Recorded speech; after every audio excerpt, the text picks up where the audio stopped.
Hello everyone! Today I'm going to be sharing a brain exercise with all of you. This exercise will help stimulate the neurons of your brain as well as make them improve. And this exercise is non-dominant handwriting. So each one of us have a dominant and non-dominant hand. Our dominant hand is the one that we use to do most of our activities on a daily basis. So the hand that we use to write, to draw, to eat food, or even brush our teeth. And our non-dominant hand is the one that we don't use that often.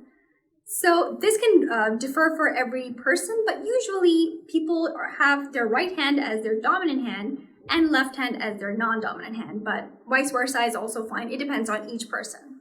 When you use your non-dominant hand to write or draw, you're actually causing an increase in brain activity, which is kind of like a workout for the brain.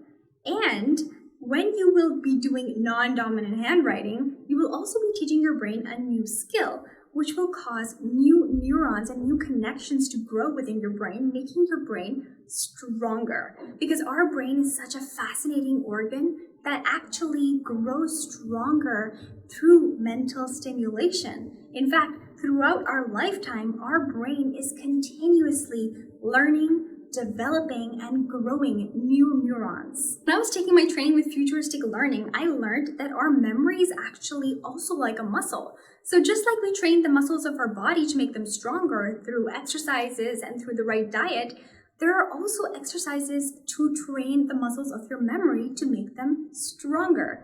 In fact, the reason most people experience memory loss or a decrease in mental agility as they grow older is not because of age, but because of the lack of brain activity. One form of mental stimulation is actually using your non-dominant hand, whether that is to write something, draw something, or even brushing your teeth. Here are a few examples of what you can follow to start using your non-dominant hand to stimulate your brain. When you first start using your non-dominant hand, you'll notice that it's a little harder to be precise with your movements. But that's okay. As you practice, you will grow more neural connections in your brain and your drawing will also get better.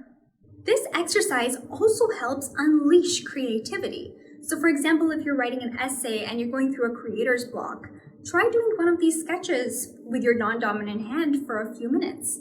Sometimes all it takes is doing something different to get those creative juices flowing again. So another benefit of this exercise is actually using your non-dominant hand will stimulate the non-dominant hemisphere of your brain. So we have two hemispheres in the brain, right and left. Right is more creative and left is more analytical. So some people are more in sync with their right hemisphere, which means that they are more creative, innovative, and they think in a more artistic manner. Others are more in sync with their left hemisphere, so they think in a more analytical and critical manner.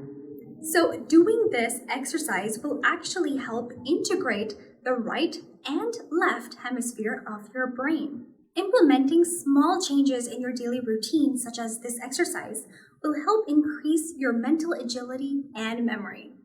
So that's all for today. I will see you all in my next video. Until then, be happy and be joyful.